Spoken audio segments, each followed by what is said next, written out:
All smiles this morning, yes, and of course I have to be, because it's been 24 years of being first in news and best in entertainment. But how could all of that happen without some good sports?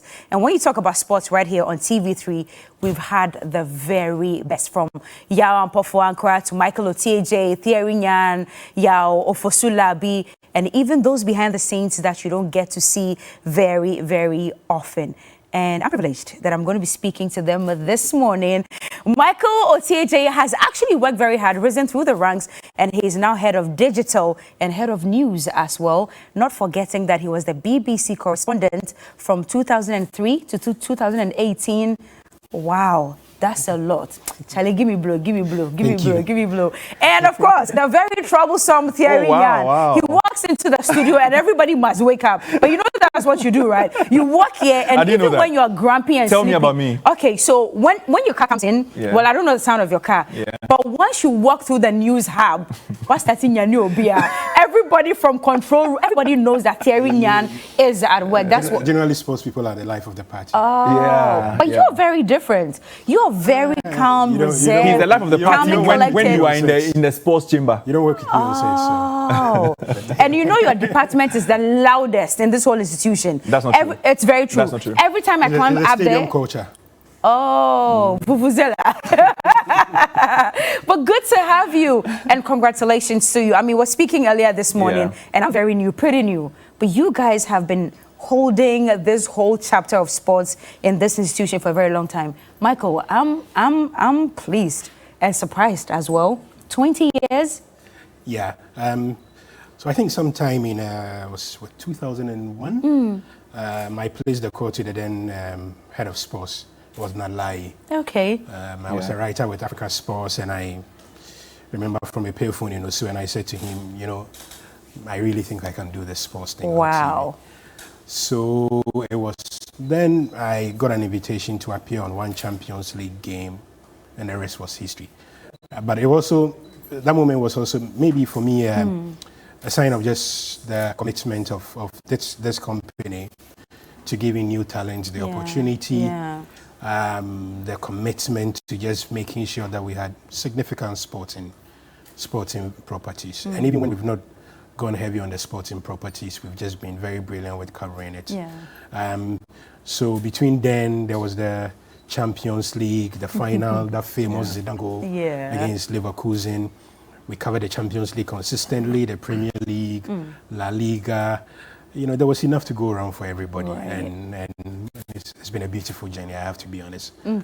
This place has been a part of life, and fantastic. And I'm glad to be part of the furniture. Congratulations to you. Now, before I come to theory, I mean, 20 years ago, the whole nation or even the world wasn't big on social media like this, or social media wasn't this big. So how easy was it fetching information before you come the next morning? I mean, it wasn't everywhere. If Ronaldo then scored a goal, if you probably didn't have a BBC or a GBC that you could probably listen to or something, or a VOA, you wouldn't know what's going on. How did you fetch information back then? You know, I think when you start journalism, one of the, depending on how you train, and I'm one of those who thinks that journalism is purely passion. Right. That's what defines it. The advantage for some of us who went to journalism school was that you were a bit more conscious about information gathering. I was lucky to have served in internship at Radio Gold, and even then I knew how to use the internet quite expertly in gathering information. But it was also dependent a lot on the sources you built, the conversations. It was reading newspapers and knowing. So then there were websites like Daily Soccer, OneFootball.com. The BBC has always been a big part of my life as a student and as a worker. So it wasn't that difficult. I had Bella ask Yampo Frankrai this morning. Listen, once you are in there, once it's what you've decided to do, you know your way around. It's part of the qualification of being on TV.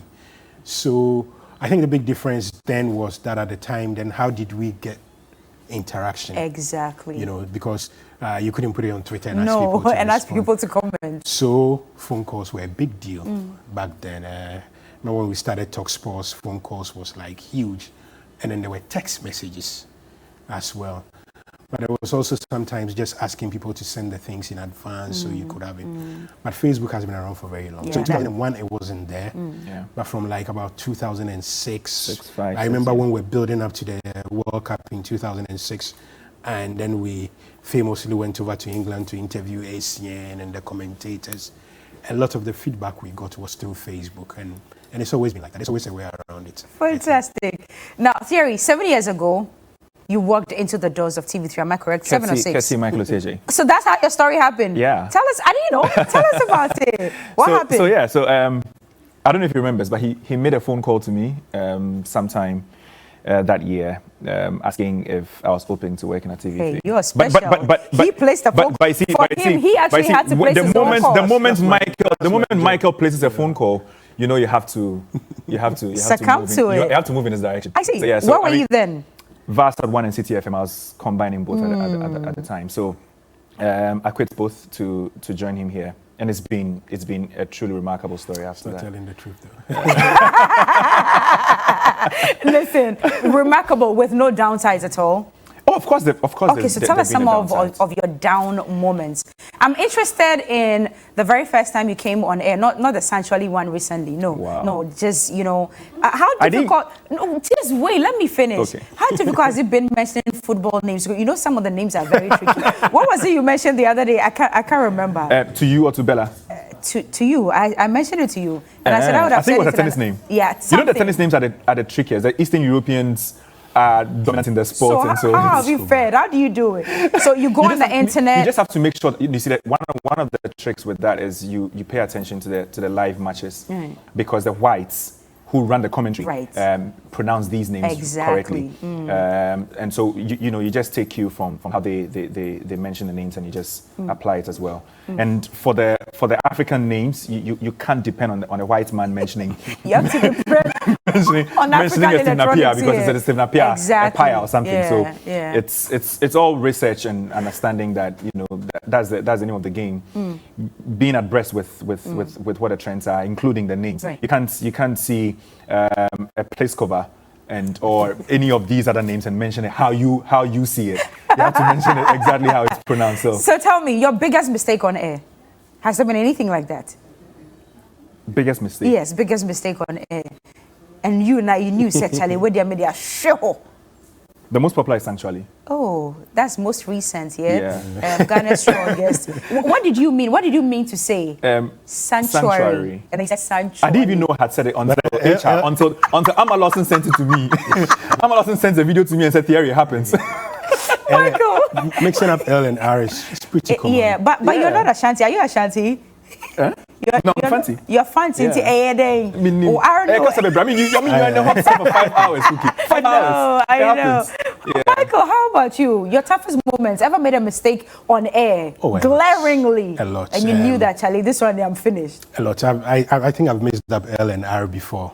It happens. But he's an Ashanti, so I mean, it comes natural. I'm half Ashanti, I'm half Kwewu, so it's allowed. There have also been a few mistakes. We used to have this famously fierce sports program on Friday nights, Talk Sports. And every time we got off air, we had to deal with phone calls, we had to deal with complaints. And I remember one of them when we interviewed the then Black Stars coach, was Ratome Dukovic. We had qualified for the World Cup, and we were like the place where you go and speak your issues. So we interviewed him. And he had an ongoing fight with Sami Kufuor about whether Kufuor would join the team or he wouldn't join the team. And somebody placed the phone call to my producer at the time and said, Kufuor wants to talk. I'm a journalist. I like exclusives. Yeah, why not? So we put Kufuor through. That's big. And, he apologizes to the coach on it because that was the coach's condition. Yeah. But unknown to me, the coach was very angry about it. He was a Serbian, so...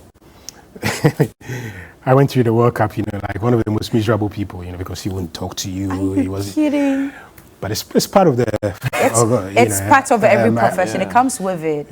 Yeah. But that's one of the moments that sticks out. But apart from that, this place has been a lot of joy. Covering sports has been and I always say to people that the mark of a good station is one that is able to move through the times. Right. So Thierry mentioned the phone call because it was time to sort of scale it up. I worked here with Jan Pofankra in 2012 when he had worked here, then the station decided sports presentation needed to become integral to the news. Then at some point I needed to make a decision about whether I still wanted to be a face, or more importantly, a mind that strategizes and all that. But the idea has always been to take people through the system. So Yao Fusilabi was an intern here when I became head of sports. We thought we needed somebody of theory's caliber to working. So it's a bit like how the station thought you are important to its progression going forward. But also it's just how at a certain point we decided that, look, social media had become such a big thing. We'll tell stories through social media. So I remember when we started a Twitter account, it was, we didn't have the big Facebook account. It was not very common, but it's become something that almost every station does now. So it's been good. All right. So 24 now. This is our new set. Moving forward, what are we to expect from the sports department? Would you want to take that, Theory? Well, it's going to be a lot of interesting stuff. The regular programming will continue, obviously. But for New Day, what it means is that there's going to be a new direction to this. It's going to be a lot more interactive, a lot more conversational. So we are going to be seeing more of you in our sports segments. I told you I'm redeveloping my love for sports. Yeah, you should.